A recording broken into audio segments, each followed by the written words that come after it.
BJP के लिए vote किया, जिससे उनको बढ़त मिली है हिमाचल और यूपी में।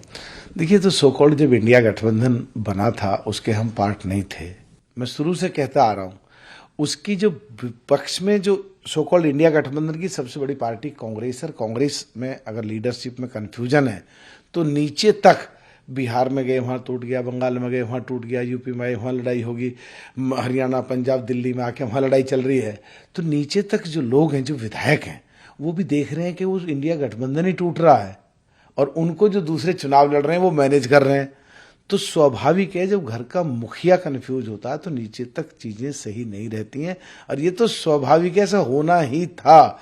इसको संभालने के लिए कांग्रेस में जो शीर्ष नेतृत्व है उसको लीडरशिप निभानी पड़ेगी, दिखानी पड़ेगी और चीजों को लेकर के ऐसा पेश करना पड़ेगा कि उनको लीडरशिप आती है और वो सबके साथ न्याय करके उस सो कॉल्ड इंडिया गठबंधन को लेके चल रहे हैं। तो फिर ऐसा अगर होता तो ये घटना ही नहीं होती। फिर कहा कि बचपन से सबको पढ़ाया गया अकबर महान था, लेकिन अकबर अरे राजस्थान की तो बात ही मत करो। राजस्थान का तो सुनो, राजस्थान की तो बात ही मत करो। राजस्थान में जो गहलोत साहब थे पिछली सरकार में, पिछड़े समाज से जो सचिन पायलट आते थे गुर्जर समाज से, उनको धोखा दिया और चौधरी जैन जी वहां पे 3 सीट मांग रहे थे, उनको 1 सीट दी, उनको भी धोखा दिया।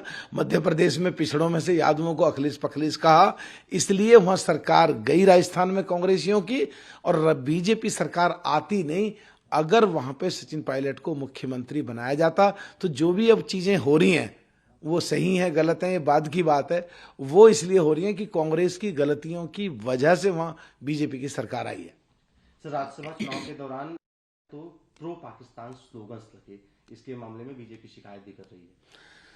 देखिए, मैं ऐसा मानता हूं कि देश के स्तर पे पाकिस्तान के बारे में अगर कोई नारा लगाता है विधानसभा में या देश के किसी भी हिस्से में तो ये बहुत गंभीर बात है और सरकार का ऐसे कहना कि ऐसे लगे हैं तो सरकार की जिम्मेदारी बैठती है कि इसकी जांच कराएं, केस रजिस्टर्ड करें और जिसने नारे लगाए हैं उसे तुरंत उठा करके बंद करें।